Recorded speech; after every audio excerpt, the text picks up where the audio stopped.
ఈరోజు స్పెషల్ ఏంటంటే ఈరోజు బుద్ధుడి యొక్క పుట్టినరోజు.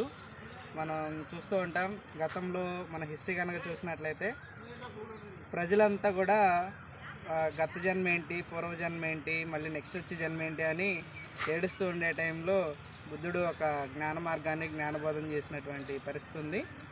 అలాంటి బుద్ధుడి యొక్క చిహ్నంగా ఇక్కడ బట్టిప్రోల్లో బుద్ధుడి యొక్క స్తూపం ఉంది.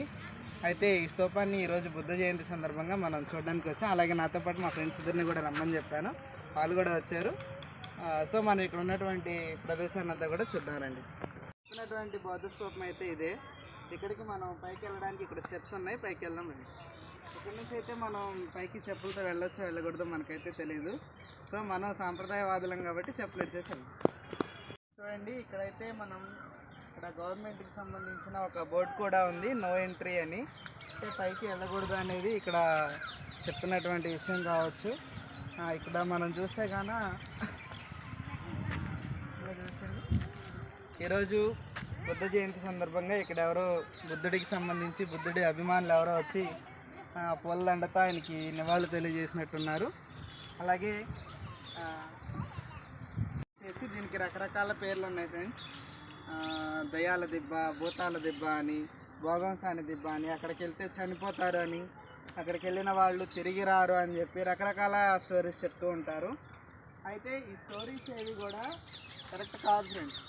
ఎందుకంటే ఇక్కడ బుద్ధుడికి సంబంధించినటువంటి అస్థికలు, ఆ రోజు బుద్ధుడి యొక్క శిష్యులు ఎవరైతే ఉన్నారో వాళ్ళందరూ కూడా తన అస్థికలు పంచుకొని వాళ్ళ ఊర్లో బుద్ధుడికి సంబంధించి సమాధి కట్టడం జరిగింది ఫ్రెండ్స్. వస్తువులు ఉన్నాయని చెప్పేసి, డైమండ్స్ ఉన్నాయని చెప్పేసి వాటి కోసం దొంగలు చొరబడి తవ్వుకుంటూ ఇదంతా పాడు చేసినటువంటి పరిస్థితి మనకు కనిపిస్తూ ఉంది. అలాంటి పరిస్థితిని ఎదుర్కోవడానికి దీనికి రకరకాలుగా పేర్లు పెట్టి పిలవడం, ఎవరు ఇటువైపు రాకుండా చేయాలనే ఉద్దేశంతో అలాంటి పేర్లు పెట్టిండొచ్చు ఫ్రెండ్స్. ఇట్లయితే ఇక్కడ రాళ్ళు కూడా ఇప్పుడు ఉన్న ఒక ఇటుక రాయికి 4 రాళ్ళు సైజులో ఉంది. ఇదిగా ఇక్కడ చూడండి, ఇది చూడండి.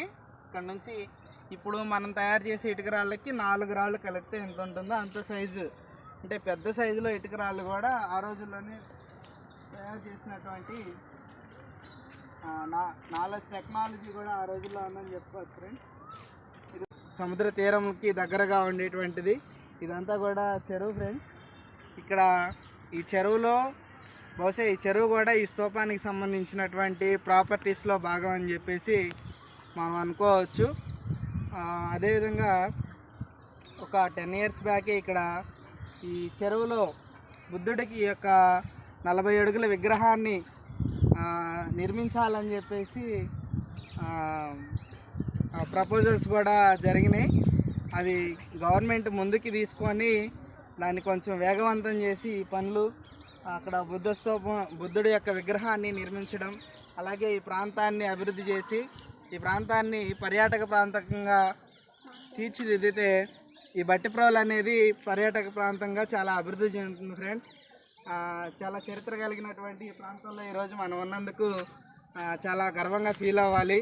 అలాగే నాతో వచ్చిన ముగ్గురు కూడా చాలా ఈ శాసనాలు కూడా వీటి ఒరిజినల్స్ కూడా ముంబై మ్యూజియంలో ఉన్నాయి అన్నట్లుగా కొన్ని వార్తలు వస్తూ ఉన్నాయి. అది కూడా ఎంతవరకు